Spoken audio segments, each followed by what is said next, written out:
Thanks, Marty. It's great to be here. First of all, I want to just let everybody know, Willie Sutton is the person who said, the reason you rob banks is because that's where the money is. So just so everybody has that, I know that the panel last panel was talking a little bit about it. Just want to clear that up. We've got a great panel today. We've got some great gentlemen on the panel who are going to give us some real insight into direct investments being made by family offices in the VC space, the PE space, and a bunch of different areas. So I'm going to jump right in. I know we're running a little bit behind time, but we are going to use our full time. So why don't we start, Peter, why don't you just start with yourself, give us a couple minutes about yourself and let us go from there, and then we'll go around the horn. Russell, are you on with us? Yeah, he was on this morning, but I don't see him right now. I don't see him either. Okay, so it'll just be Peter, and obviously we got Chris Nicholson here. So Peter, take us away. And by the way, Chris, you're wearing the same shirt that you wore on our call the other day. You're darn right. It's all about consistency. I like it, baby. All right, let's go, Peter. Hey, we have everybody, how are you? Christian Malek as well, right? From Switzerland. Oh, okay, Christian. Welcome to. We're welcome to have you. Thank you. I didn't see you there. Thank you. Sorry, Marty. Here I am. Okay, great. So, Peter, go ahead. Hi, everybody. Good afternoon. And it's been a really terrific deal so far. But I'm Peter Sheptak. I work with it's a family-owned company called JM Family Enterprises. It's the Moran family, and it's primarily a series of operating businesses, mostly in the automotive space. So the company, their largest holding is Southeast Toyota, which is the Toyota distributorship for the Southeast United States. It's approximately 177 Toyota dealerships, sell probably around 500,000 Toyotas every year.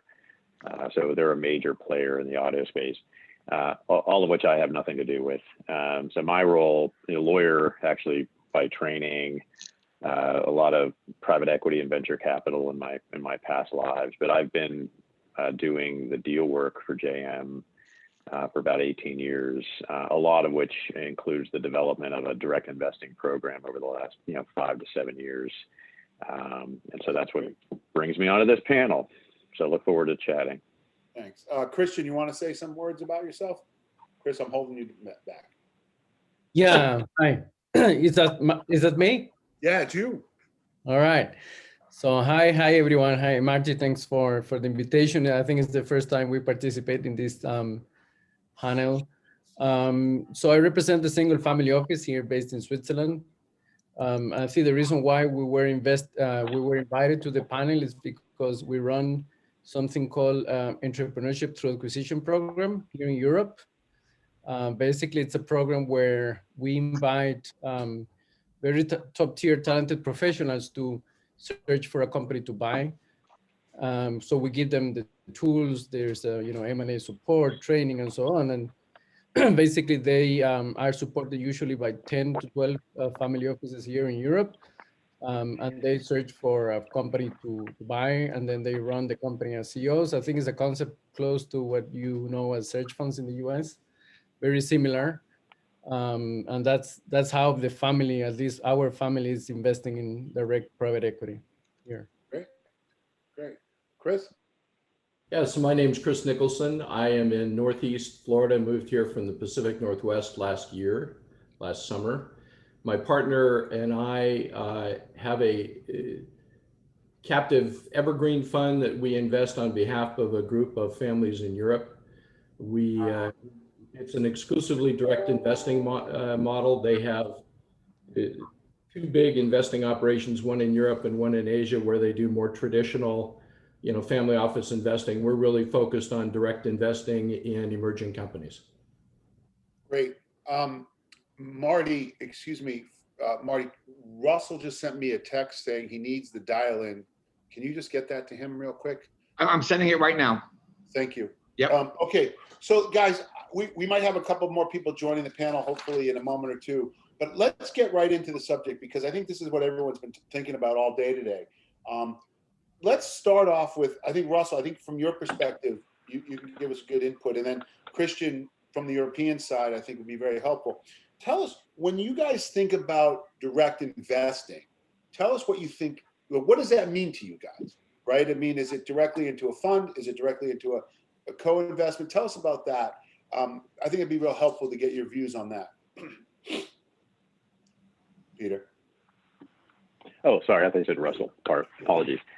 Well, so we have sort of taken a broad view of direct investing, and I think for the purposes of this panel, when we first took a look at it, we decided to disintermediate, I would say, asset allocators. So like the big, like the JP Morgans of the world and the Bank of Americas, et cetera. And so we created a direct portfolio, but that was initially a direct portfolio of private equity firms and hedge funds. It's about 80 managers altogether. So we became our own asset allocators and asset selectors, right? Asset management selectors. From there, we transitioned, we still do that, but we, as a result of just getting requests from, especially the private equity managers that we do business with, we started doing a lot of direct, what I would call more traditional direct investing, at least one flavor of it, which is to invest, alongside sponsors, either directly into the company or directly through an SPV that's set up by the sponsor to invest into a single company. And so in that case, we would, underwrite the company, get to know the company, and invest our dollars typically alongside a sponsor of some sort. And then we have done, to some extent, some what I would call real direct investing, which is investing capital directly onto the balance sheet of a company. So own the shares of that company directly, get a board seat on that company. But in our world, that's more rare. Partly it is just it's a human capital issue. We don't necessarily want to invest in building a team that can really go deep into a company. We'd rather build a team that is sufficient to work with the private equity sponsors and do co-investment deals with them. So that's the flavor that JM Family tends to pursue. And so that's how we define direct investing. Right. Christian, what about you guys across that? And I see Russell, you've joined us. Thank you for coming in. Sorry, I had a few little technical difficulty. It looks like Candy is on as well. So we're going to get to you guys in just a minute. But Christian, why don't we tell us a little bit about how you guys are looking at this from your perspective over there across the pond? Yeah. So for us, direct private equity investment is actually investing directly into the companies. That said, as I think Peter mentioned, it's very difficult to just go there and buy companies, especially if you go and buy minority stakes. So I think from a family office perspective, either you have an industry expertise or you want to buy full control of an operating company, or otherwise maybe you're better off doing what maybe Peter is doing. The way here in Europe, the solution we have found in Europe is to do this entrepreneurship through acquisition program where you actually hire the CEO of a company that hasn't been bought yet, and then the guy will be highly incentivized for him to run the operations and the search and the operations of that company, surrounded by a group of investors that are supporting him, but where the investors can have a minority stake and then build up a portfolio of, 40, 50, 80 companies across Europe, but where you are actually investing directly. So it's a way to somehow make it scalable, something that otherwise would be very difficult. I mean, family offices, single family offices that go direct into minority stake usually stop at 10 deals and then they regret having doing it for their lives. So that's the way we do it. So Russell, we didn't give you a chance to introduce yourself. So I know you had a little technical difficulty, but I'd like to get to you and Chris next. So Russell, give us a couple minutes about yourself, but then put in your mind, I want to know what verticals are you guys finding interesting in this time? And then Chris, I got a question for you. So let's go Russell, then Chris. Okay, Russell. Thank you. Nice to participate. Glad to see some old friends, some new friends, and thank you, Marty, for putting this together. It's quite an effort. So just a little bit of my background Briefly. Aceana Group, we're a single family office, and my background, basically we're from a fourth generation Anglo-Brazilian family. Over 4 generations, the family's been doing real estate. And then really since 1995, and then since 2000, really, I started doing alternatives, which for me is venture capital and private equity to add to the real estate. So we have real estate, venture capital, and private equity experience. What I look at is different a little bit in terms of doing directs. We do look at certain verticals, and I think it's important as a family office or even as an investor to make sure you do any directs through those verticals that you have experience doing that. You can certainly create new experiences, but on the private equity side, for example, some of the verticals we're involved in, life science, med tech, ed tech, we've done financial services, we've done blockchain, and we've also done real estate technology involved. A lot of venture capital, a lot of growth capital. And I think it's an interesting definition. We talked about this a little bit before on the pre-panel discussion, what we mean by directs. So, and I think we have a nice range in this panel, which makes it fun. So what I look at when we do directs, and I do a lot more perhaps internationally. I started in Brazil, I've lived in the UK, I've lived in the US. So I've invested basically on 5 continents. And perhaps when there's smaller deals, when they're close to home, I'll do seed, series A, and even B. But if the deals get larger and it's further away from home, I like to work with fund managers that I've known over the years. They're a little bit, usually have more expertise than I do over 20 years. And I work with their co-investment opportunities because that goes to a very good filter. So it depends on the size, but also depends on geographical location. But for us anyway, I think when we looked at what we've done over the years, except for perhaps the one area where we have 4 generations of experience, i.e. real estate, on the others, we generally work with fund managers and go directly in those co-investment deals. That's great. Thank you very much. I see Candice is on as well. Candice, it looks like you're muted, but when you get a minute, can you unmute? And as soon as Chris is done answering this question, we'll get right to you. Chris, so you guys are doing some interesting stuff, right? We talked about this on the panel. Where are you right now thinking about, like, what stage are you guys making direct investments? And are you leading that, or are you sort of being brought in? How does that working for you guys right now? It's very eclectic.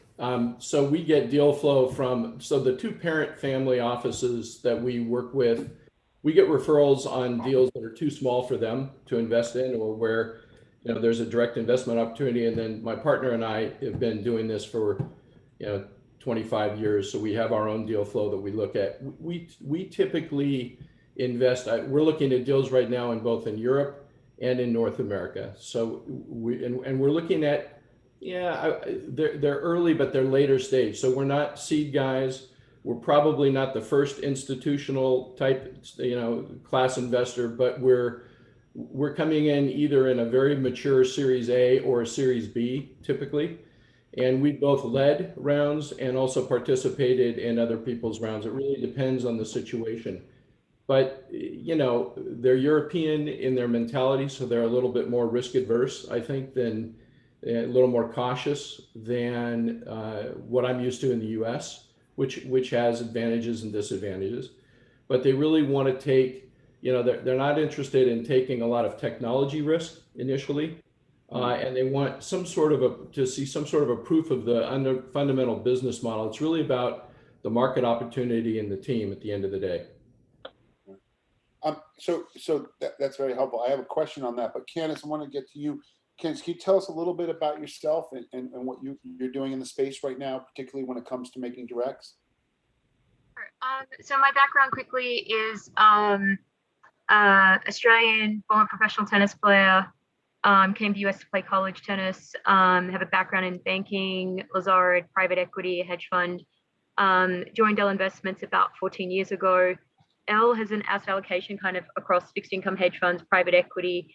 It's more fund managers with a few directs. And then Salsano Group is a private equity conglomerate, which I'm chairman of.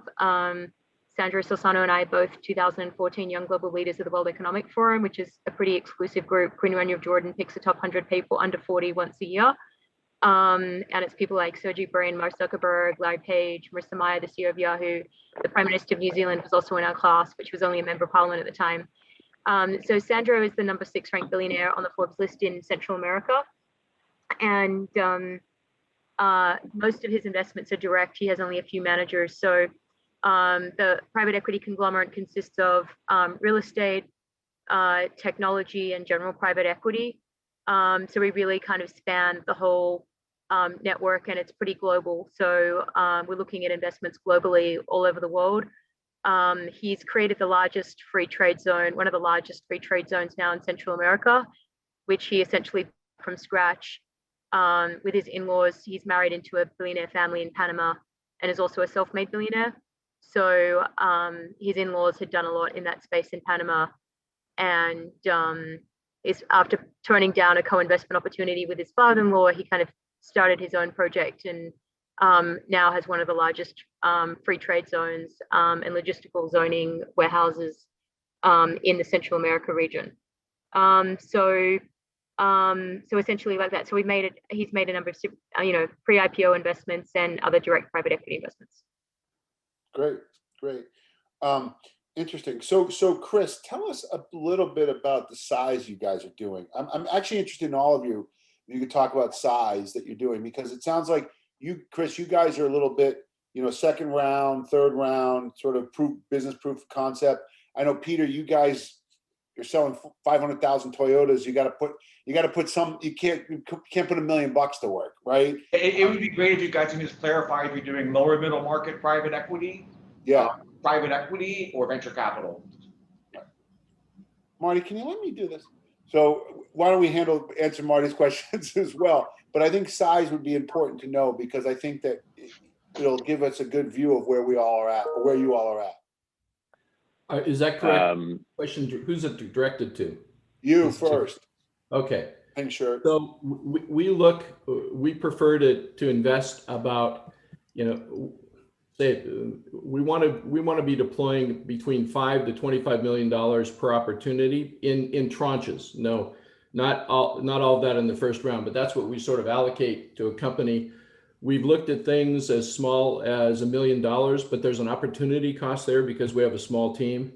So it gets a little bit easier to diligence a deal that's more mature, and you can also deploy more capital. So, we look to the funds that the parent offices have invested into, for deal flow, and also to our networks. But we're really trying to come in, and either lead or be a big part of a Series B or Series C round. So it's 5 million or so initially, with the opportunity hopefully to deploy, somewhere between 20 to $25 million in total in an opportunity over time. Right. Peter, how about you guys? I would say the sweet spot is that kind of 10 to 25 million check size. I think is a good spot. We've gone larger before, for the right deal, and we'll grow an investment over time. If we like the management team, or if we like the sponsor and whatnot. But I would say that's a good starting point, is that 10 to 25 million for us.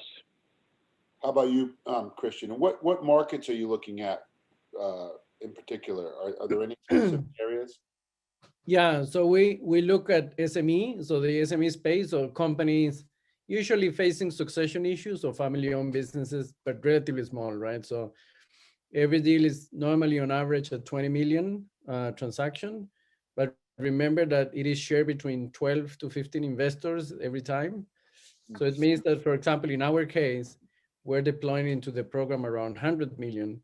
That means building up a portfolio of around 50 companies, to put it in a perspective, right? So it's small, but large in number. Usually profitable, right? It's not startups. So these are well-established, profitable businesses. It's just that they're on the revenue side, they're relatively small. Right. How about you guys, Russell? So it really varies in terms of what we're doing. We go anywhere from seed and venture. So obviously they can, seed can be as small as $25,000. We have real estate projects that we do ourselves, which are well in excess of 8 figures. I would say on the private equity side, we usually look to create a relationship. And I would say on average on the, it's probably $5 to $10 million with each private equity manager. And that can be a mix between the fund and co-investments. And again, if it's venture, it's smaller. If it's growth capital and lower middle market, it's bigger. So that's sort of the range. So I would say that the real estate is slightly bigger. And then it's probably followed by lower middle market. And then it comes down in terms of size when it goes more towards venture, which makes sense when you're doing a portfolio construction. I guess, it'd be interesting to hear, Candice, what you guys are thinking about, because obviously you're dealing with some very big numbers. Where are you guys in terms of this? Are you sort of more high-end private equity or seed, or where are you guys? For us, it depends on the investment. So, we can go anywhere from kind of 250 to 500,000 to 50 million. So really anywhere from 500,000 to 50 million, depending on the situation, and everywhere in between. So, we're pretty flexible. So there's no kind of parameters, there's no kind of rules. Obviously, if it's an earlier stage transaction, we're going to be putting in less capital.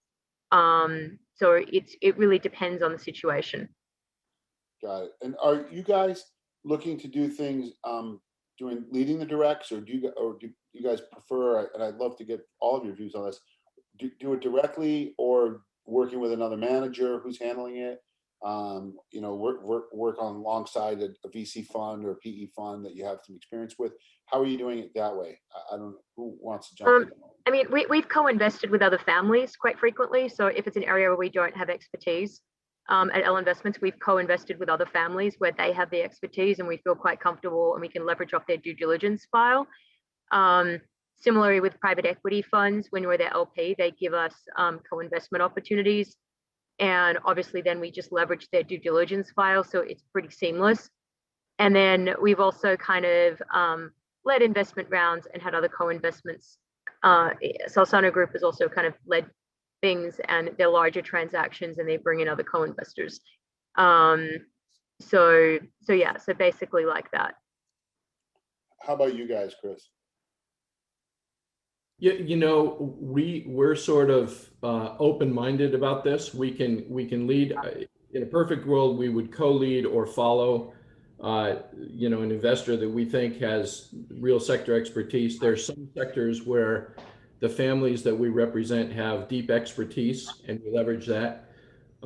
We also, co-invest with some Middle Eastern and Indian families that have a lot of sector expertise in certain sectors. So it's really varies pretty widely depending upon the situation. We're not reluctant to lead, but we would prefer to invest alongside, another professional investor if we can.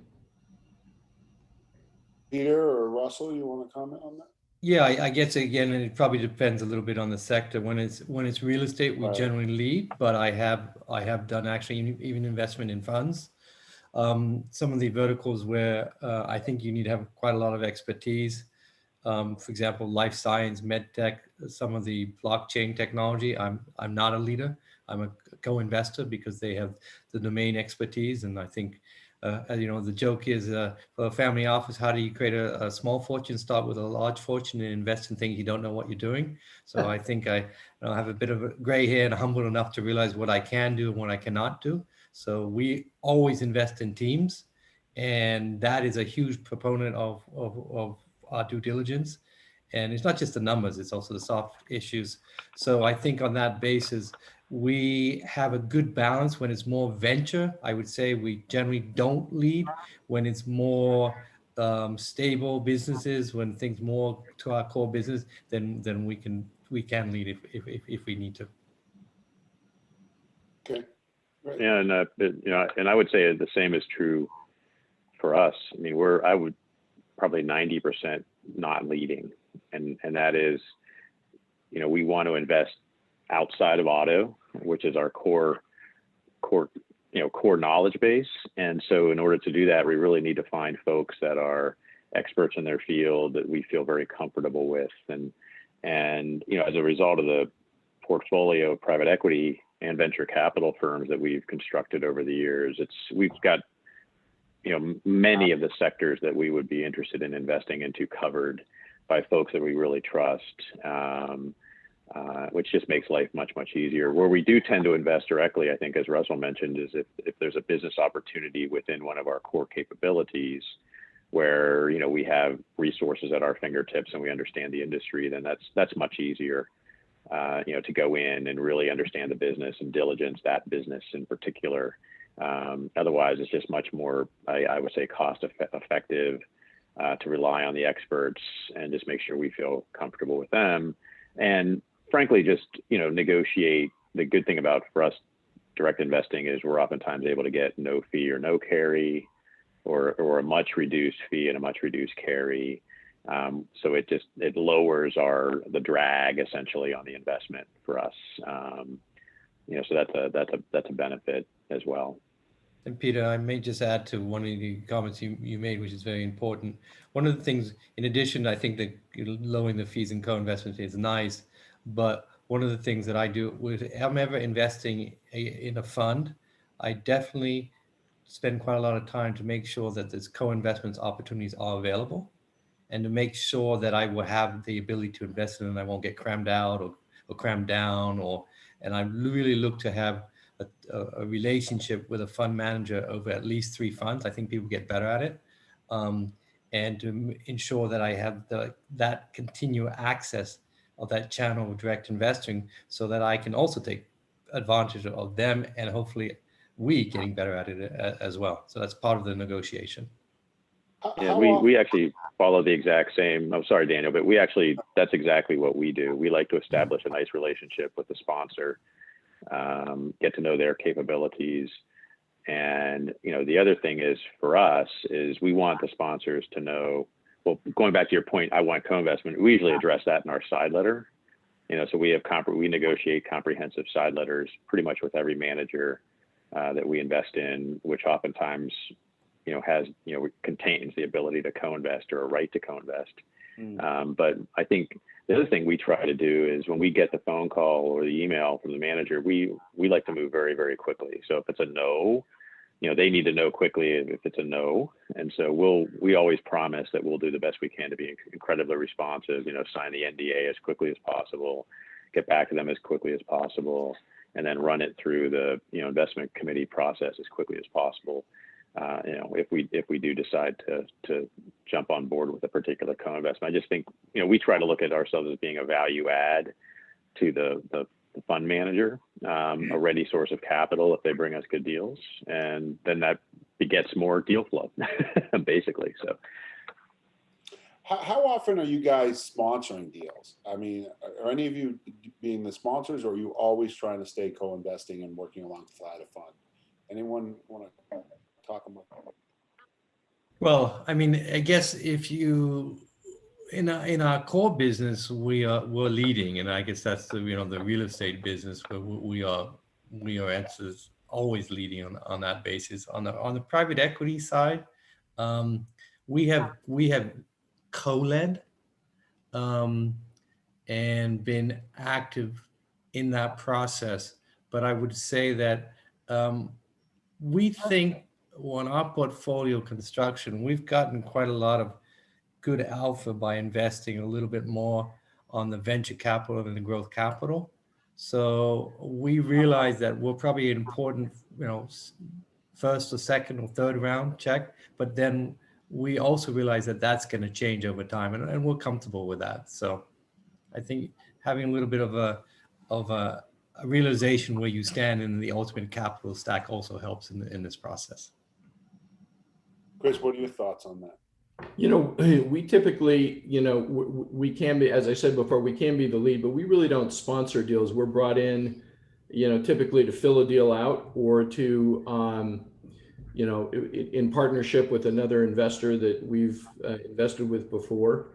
We have a really different situation because our mandate is specifically to do direct investments, because the parent family offices where we get our capital from are, they're deeply invested in third-party managers across the spectrum of alternative investments and in the public markets. So, we get an annual allocation, but there's not a lot of pressure on us to deploy capital if we don't see opportunities that make sense. And at the same time, we try to avoid sponsoring things. We want to co-invest and participate, but we look to other people, our networks and so forth, to originate deals, if that's the question you're asking. Yeah. Christian, how about you guys? I will say it's the contrary, in a way, right? So we sponsor 100% of the deals, and the reason of that is because we run the program, so we run this entrepreneurship through acquisition, right? So the way it works is that you look for the future CEO of the company that the guy will try to acquire, and then you give them a huge incentive package for them to create value.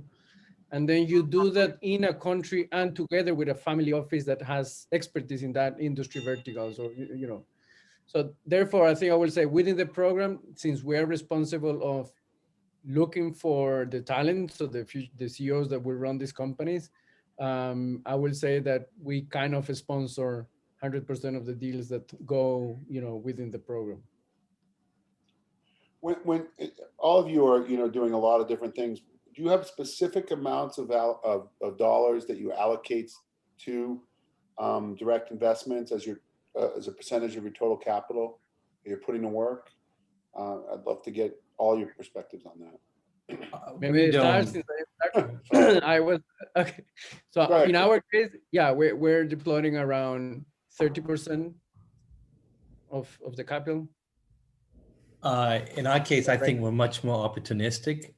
It really does vary, and I invest internationally as well. So we invest in Europe, in the US, in South America. Also doing something soon in Israel, and we've done stuff in Southeast Asia. So I will go in and out in these investments, direct investments, 3 or 4 years, be very aggressive, and then decide that I want to sell out, and then we'll be very conservative. So we have, I think, a lot of flexibility. There's no fast rules that we follow. Peter or Chris? For us, we're investing, our mandate is to invest about $100 million a year across, a wide variety of opportunities. And that represents less than 1% of the total pool of capital that these families are investing. So, that's one of the reasons we're limited to strictly direct investing, because they already have a large portfolio of fund investments. And the interesting thing about this is part of our reason for existing is they're going through a transition from generation to generation. And this is a way to expose the next generation. We have an investment board that, we're responsible to, and that consists of family members. And this is an opportunity to expose them to direct investing. How about you guys, Candice and Peter?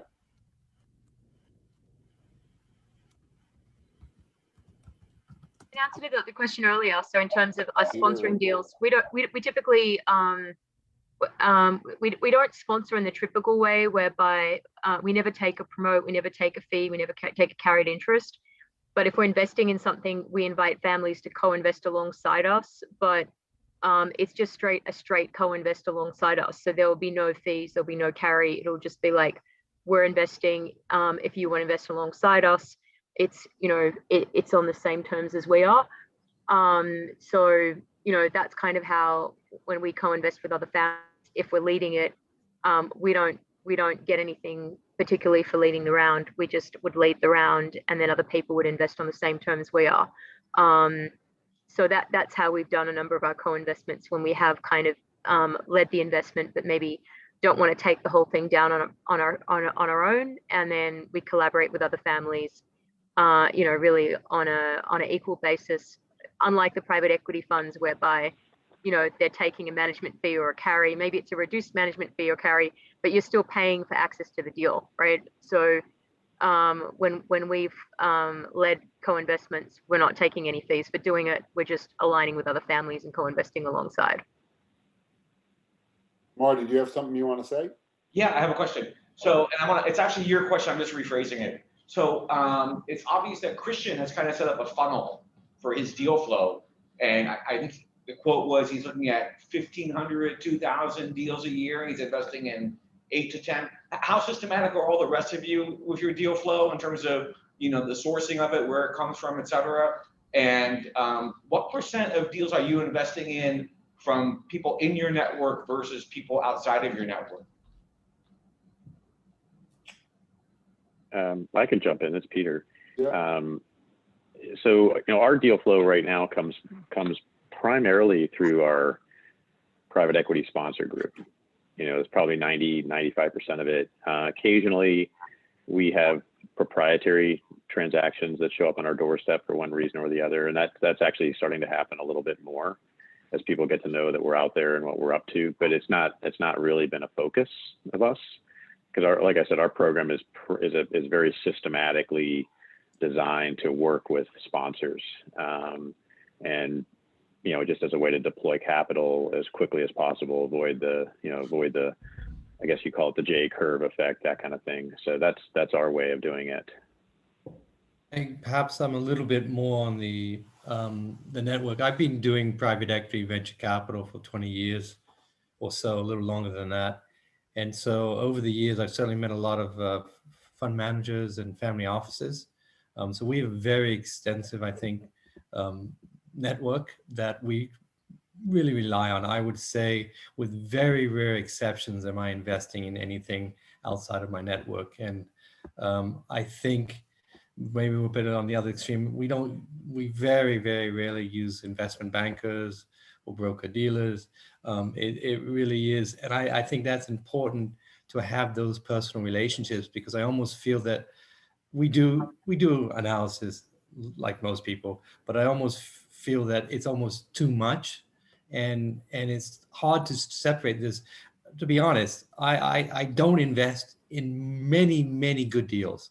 I don't invest in many good funds. I turn away much more than I care to, because we all, I think, maybe with the exception of the richest of the world, have limited resources. So we're always going to turn down more than we do. So it's not just the numbers. It is that soft spot. That's those soft issues, the personality, the verticals, the strategy, and all of that you get to know over time with people, because we're looking for long-term relationships. So I'm looking forward to it. I've just got my second vaccine, and I'm going to be clear on Thursday, get back to traveling and go back to Europe and go to Asia. And I think there's value in it. Zoom calls are very good, but those personal relationships need to also be watered occasionally. Now, hopefully I won't be traveling for one meeting anymore, but I still think that the personal relationships and the network are a big part of, for us anyway. Russell, I just want to jump in here and say that the reasoning you just gave has been the most long-standing reasoning of the 20 years I've been in the family office space, which is that relationships matter, who I'm doing the deal with matters, quality of the people, and if as things have changed tremendously in 20 years, it's been the most consistent theme. Yeah, I agree. Yeah, Yep. We have the same philosophy as Russell. This is a relationship business, and you can spend a lot of time trying to get to know somebody, but we've got, both my partner and I have real broad networks, and we really look to originate deals through those networks. We probably, like Russell, turned away a lot of deals because there's too many opportunities out there, and it really is helpful if you see an opportunity from somebody that you know and trust, that we think knows what they're talking about in certain sectors. So we have a similar approach. Yeah. How about yourself, Candice? I'd say, look, most of our a lot of our investments come through personal relationships. So look, if someone sends us a cold email and we don't know them very well, I'm getting 500 plus emails a day in my email box. The likelihood of me actually reading it and following up is pretty small. But if there's a personal relationship or a recommendation from someone we know well, obviously we're going to take it a lot more seriously. There's only so many hours in the day. As it is, I schedule conference calls up till midnight every evening, and so it's hard to stay on top of everything.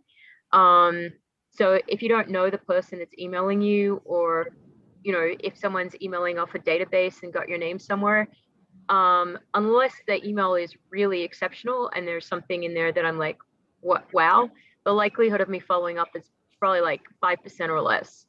So I think look, in person, I actually was one of the few people that went in person because I didn't get the email on Marty's event not being live. I think there's a cocktail later, Candice, which I'll go to. So you and I can have a drink if you want to go back. I came home, so I was there with Marty. It was just Marty and I. So I didn't get them email that it went to Zoom. How did you? I don't know. It was great company, by the way. But I don't know how it's Awesome. possible you didn't get Marty's email. The guy sends more emails than anybody. Well, I got the email on the 13th and it said we're limited downtown. And I'd sent him an email when he said he was going live. And I was like, you really going live? Are you sure you're going live? He's like, yeah, I got 100 people coming live. So I was really, I missed the email where he said it wasn't live. So I guess I'm apparently the only one who did it. So all you guys were on the right page, or you weren't planning on going live to begin with. But but I think the live connectivity and the live connectivity of Marty's events, where you can meet someone in person and have that personal connectivity, is just much more effective. You remember the person rather than if we meet on Zoom, we're not going to remember each other as well as if you really met in person and saw each other face to face in person. So I think that face to face connectivity, hopefully Marty will be able to get it back and we'll all be able to come in person next time. My only comment in regards to Candice is that 6 years ago, Bitcoin was $100, and we had a guy who was giving out $25 worth of Bitcoin to everybody at the event. Ooh. So, and his phone has been ringing off the hook. How do I find my wallet? That's funny. Oh, wow. Well, it's interesting. I mean, it sounds like, the reality is, Candice, you're getting a lot of emails, you're having lots of calls. It sounds like some pretty aggressive attacking on you on for deals, but it sounds like everybody's using the same sort of formula, which is staying within the network. But now the question I have to ask all of you is, do you think that limits your opportunity? Because you're staying within your sandbox. And I know there's some people who say, look, put all your eggs in one basket and watch the basket, as Mr. Carnegie said. But is there any concern that you guys are missing opportunities? I know we have a few minutes left, so let's make the most of it. Or do people just say, look, I want to stay in my sandbox? Well, I think that's why we travel. For example, 15 years ago, what have I done since moving from England, where I just invested in England? We invested we had a private equity Latin America, United States, Vietnam fund. So you create those sandboxes. So once you get to a point of comfort, I think it takes a few years to create those, and you have to make a decision where you want to do that. But you can certainly create new sandboxes over time. And we do that on a geographical basis, and we do that on a vertical basis. We look at trends and identify certain verticals that we like, whether it's life science, as I mentioned, fintech, medtech, etc., blockchain. The last 3 years, we've done a lot of deep dive and invested 3 funds. So you continue to have that curiosity to look for new things, but I think you have to be humble enough to realize when you know enough or not to move beyond that. So that's how we've done it. Christian or Peter, you want to comment on that? Okay, I go first. Yeah, Peter, sorry, Christian, go ahead. Go ahead, Peter. Go ahead. I was just going to say, I think it is a living thing, like Russell mentioned, and I think the areas of expertise grow, and as you gain more experience as a team, you can feel comfortable going into more verticals or more industries, and I think to do it safely, I think you need to take a methodical, kind of slow approach, and unless some really unbelievable opportunity from another field lands in your lap and you can identify it, if you're able to identify it, I just think it's better to kind of more or less stick within your knitting and slowly grow your areas of expertise as you grow the platform. Christian, how about yourself? I know. Yeah, it's somehow a different setup, right? So when we invest, we first of all look for the quality of the people. The quality of the manager, the CEO. I think the advantage of the program is you get to know them very well, right? So first of all, they have to go through a selection process. So normally we receive around 3,000 applications per year. You select around 12, and then they have to search for a couple of years. So you interact with them deeply, and then you get to know them deeply. And then in terms of family offices that participate within the program, of course, you get to know them very well. You share with them investments, but we're always happy to welcome new family offices, willing to do, direct private equity. So I think it's somehow, yes, you want to be surrounded by people you can trust, but there's always opportunities to get to know new people. Chris or Candice, any thoughts on that?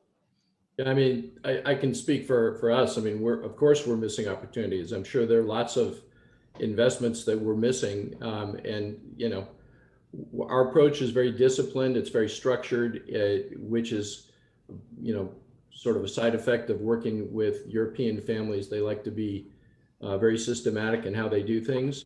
At the same time, our network is constantly expanding as we, co-invest alongside other family offices, and they see things. So it's, our network is slowly growing, but I agree, it takes a period of time to build those relationships, and it's hard to do that over Zoom. I mean, you can, but it's face to face is an important missing component right now, obviously. Yeah. So what's the future for direct investing? Does it look like it's going to continue to grow or expand? What are you guys thinking? Anyone comment? We've got a couple minutes left here. I think it's been a trend of the last few years that has grown, and I think it will continue to grow. I expect it's something that more and more family offices in particular are looking to get more involved in it, whether it is doing co-investments or whether doing direct into companies. I think there's both sides. There's an interesting market, and we had an interesting conversation over it. But as people become more comfortable with doing private investments, that's a natural tendency for them to go there. So I think it's an increasing trend. Will continue as it has been in the last few years. Great. Anyone else? Dan, can I just jump in here? I think there's like an arms race. Dan, can you hear me? Yeah, we can hear you. Yeah, so there's like an arms race. It seems like for example, venture capitalists keep on getting narrower and narrower focus, raising more and more capital, but that there's a lot of crowdfunding out there as well. So even just slightly accredited investors are direct investing in a big way. So direct investing is continuing. I think long term is going to be like a pool of capital. It's going to be like you had with the lending markets. There'll be venture capital markets. At least in the venture capital space, private equity is highly specialized, and you really need a lot of expertise to be in it. There's questions around the fee structures, right? So, right. So great job, guys.